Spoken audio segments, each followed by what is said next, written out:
Hey, this is Malachi Church versus State. I just got back from doing a little show. A friend of mine died just a couple days ago, and he's a musician, violin player.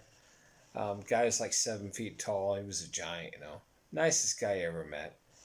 Um, Politically, he's a lot like me. We're very conservative, staunch conservatives, and he's also very involved in a lot of the things I'm involved in. It's kind of like understanding our rights and how our rights are given to us, and the aspects of the Constitution and how the baptism is the full covering of everything. He's one of the few guys that I can really talk to and know that we're right on board. And he's, like I said, he's a musician. He was a violin player. But the thing is, so I'm at this event and talking to a couple people, and it's interesting. One guy that's known him for a long time. He doesn't have any really family up here. His daughters live in another state. We're trying to fly him up here if we can or whatever. I don't know what's going to happen. All this stuff is at his house. It's like the guy, somebody dies, they don't really have anybody around. I mean, it's obviously has to be difficult. I'm trying to figure out who has what rights to do what. And that's kind of what we used to talk about all the time. And so I know he has a house filled with stuff, and he's got a couple very, very beautiful violins. I believe at one point in time he even had a Stradivarius because he was a prodigy when he was a kid because he was so good.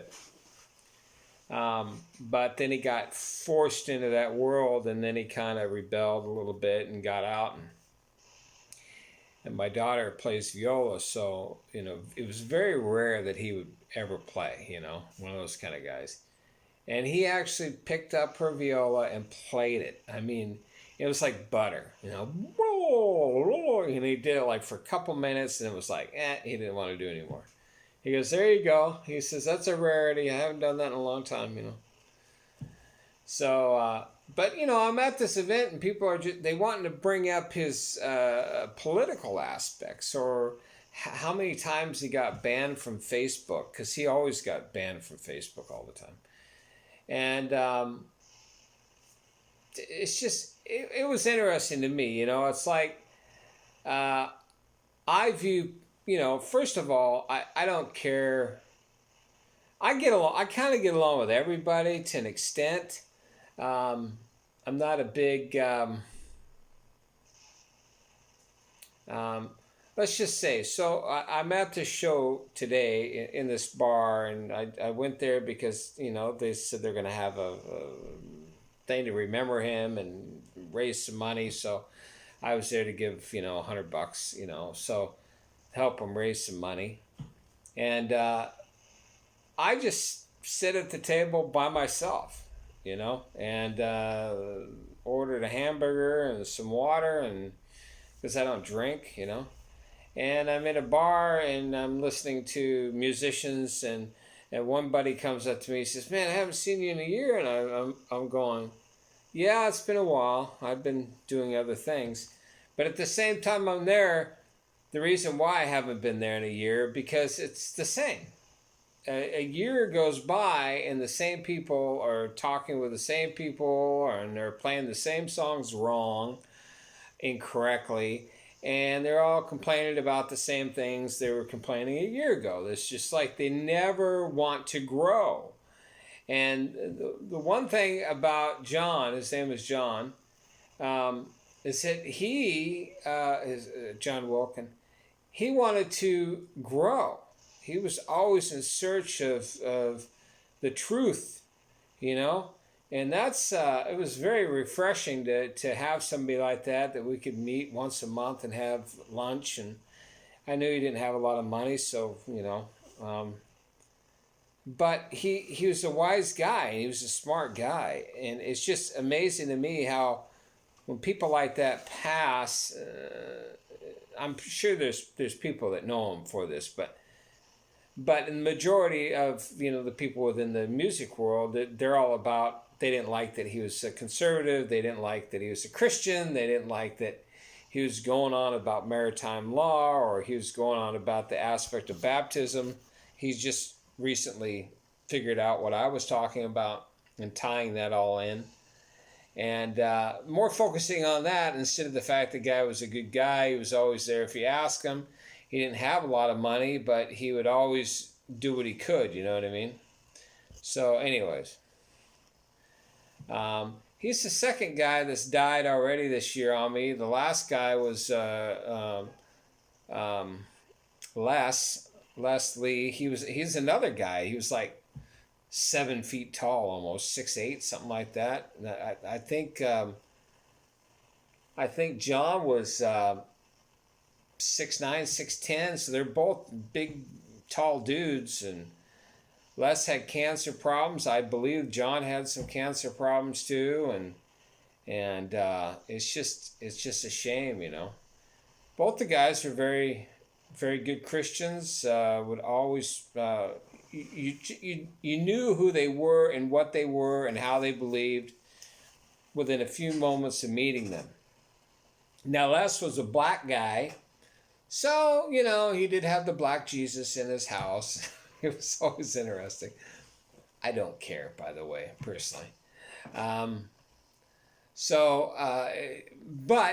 that was never an issue because, I'm a musician. I'm colorblind. So, what do I care?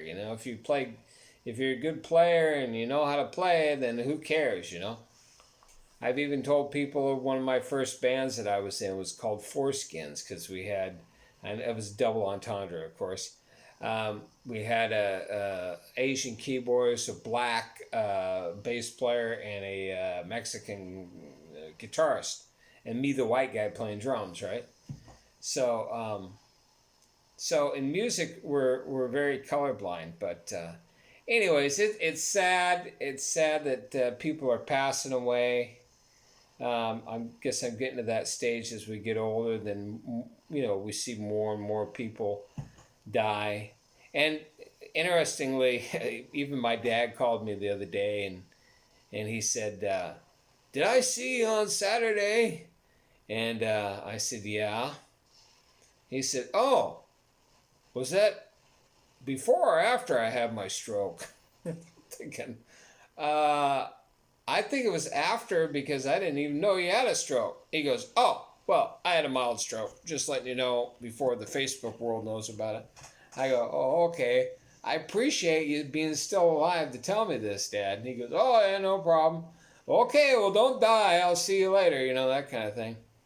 And if you ever want to see my dad, he's pretty funny, and he's I can get him going, and tag back and forth, with certain things that are more humorous. So if you look, go to, I'll put a little link on the bottom of this, but if you want to see some of my more comedy side of what I've done in my life, you can go see my page called Buford B. Billy Bob. What's this? This is an orange. If you're a kid and you don't know how to peel one, let me show you. Hey, actually, I have the king, the one who taught me everything. It's Buford B. Billy Bob Sr. How do you peel that orange? Show him out here right now. Show him. Come on. You have to put your hand over it and roll it around. Roll it around. Yeah. It loosens the skin up. Makes it easier. That's right. Makes it easy. Okay. Now get to the fun stuff, because they ain't got no attention span. They're already about ready to go. Hey, I want to watch another video on porn or something. There you go. And that's how you peel them. That's how you they peel it. They come off easier. Guaranteed. Guaranteed. That's right. You heard it from the master himself. This Buford B. Billy Bob here, helping you with the simple things in life. He's a little slow. I think it's done. It is done. There you go. Yep, all peeled. All peeled. Look at that. You betcha. That's the way it is done. You betcha. Got her done. That's my dad on it. He's telling people how to peel an orange, and that was it was pretty funny. We did it like, I mean, well, I do all my stuff in really just one take. I don't try to be fancy like all these other people on YouTube and crap like that. I just talk and do what I want. If you take what you want out of it or you don't, blah blah blah, I don't care.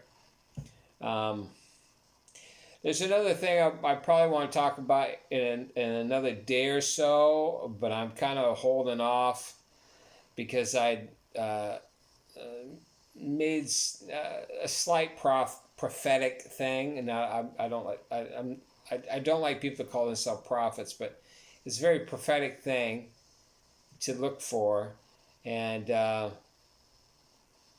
so there's a few things that have happened just yesterday, and so if a few more things happen in the next few more days, then I'll come out with that video and show you again the timeline. My personality, I like to prove things. I don't want anybody just to take what I say as, whatever. Too many people on YouTube talking, and they don't do anything, or they haven't done anything, but they think they know, blah, blah, blah. I'm a guy that likes to prove it.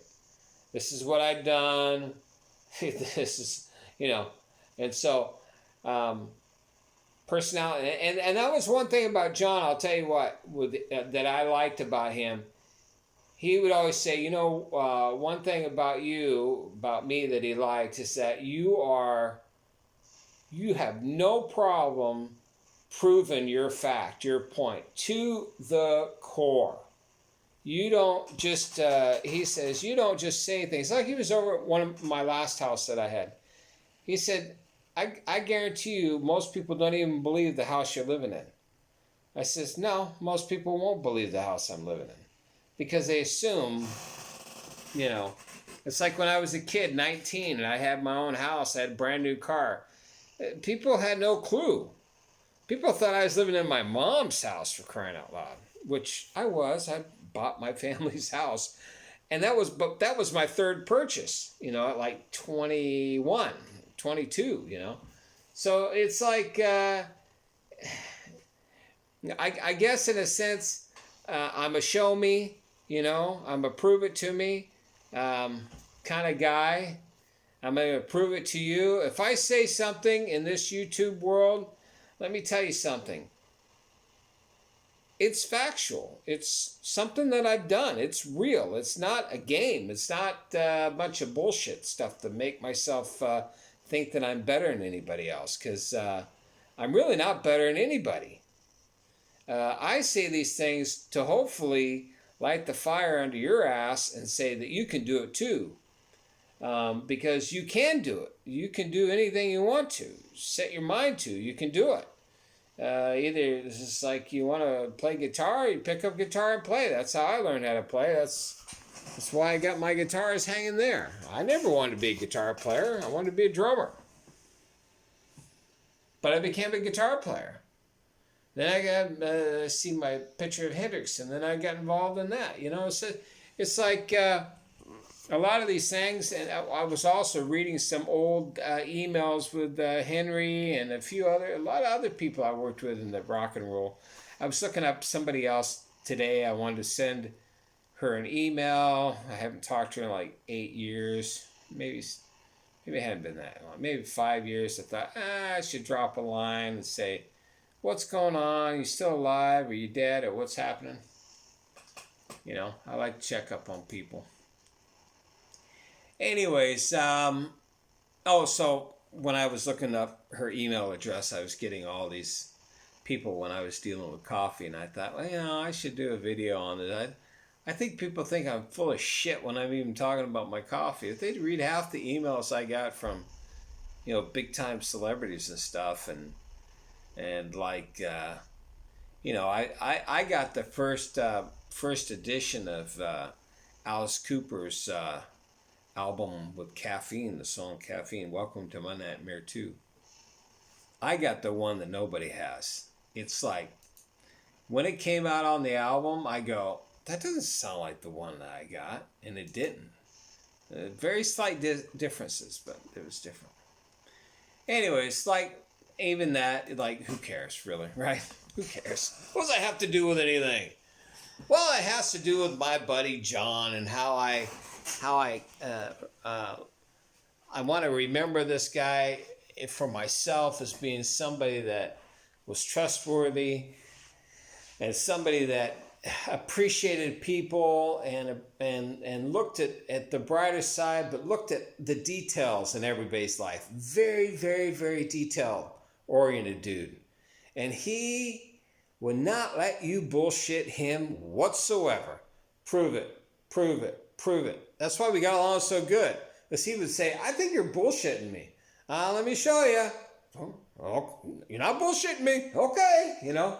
So, hey, it was a great thing. Fortunately, hey, he's I know where he's at. There's a buddy of mine we were talking to. I'm going upstairs. A buddy of mine we were talking to at the show. I haven't seen him in over probably a year and a half, maybe even 2 years. And first thing out of his mouth, oops, I disappeared, but you can hear my lovely voice, right? Oh no, come here. Anyways, the first thing he said to me, he said, hey man, we know where he's at. I said, I know. And and that was one thing. He says, you know, we'll see him again. And then it was so kind of funny. He goes, I'm working on my faith to be as hard as you, man, as hard as how John was, you know, because John was very, very, you know, like me. Our faith was unwavered. So it was kind of nice, you know. So anyways, people, remember those before they go, because you never know. I was just talking to him. It's like my other buddy. We were just talking. Let's do this album. Let's do this. I want you on. I want you a part of what I'm doing. To have something to remember you by forever. You know, and music is like that. It's like my buddy Goldie McJohn. Man, he was a huge fan. I mean, I have some really cool fans of my music, but Goldie was a great fan. He was always telling me all the time. He says, you gotta, you know, when I got back into doing albums again, it was always right there. Man, you gotta do this music. And then Goldie dies, you know. Same way with it's like so many. So we really, hey, look, people, we only have this much time on this earth compared to our eternity, you know. So just take the time. Take the time. I had a song on an album, Generation of Time. It was a hidden track. I would actually love to redo that song. It's about taking time. We must take the time. Anyways, good night, people. I just got done jamming. It's a pretty good jam. It was. I played No Quarter. Led Zeppelin with some guys. They did a pretty good job. I haven't played that song in years on the drum. I was so amazed that these guys knew it. It was great. But then they played another song. I had no freaking idea what the song was. They were picking all these songs that I didn't know. Oh, do you know this song? No. How about this? Do you know this song? Sometimes they don't even ask me if I know the song. They just start playing it. Oh, you'll figure it out. You ever figure it out? And I'm thinking, okay. Then then we did Guns N' Roses. It's like, I don't like Guns N' Roses. Never liked them. Appetite for Destruction. I know everybody loved that album. I never liked it. So what? Anyways, I gotta go to bed and I gotta dry my laundry. Woohoo! Hey, they getting the tour of my house. Anyways, we'll talk at you later. Malachi signing out. Hug your kids, call your parents, go see a neighbor. Repent and be baptized, because you never know when you're gonna go. And really, hug your kids. You never know. Call your parents. You never know. See a neighbor. You never know. Repent and be baptized. You never know. All right. Goodbye.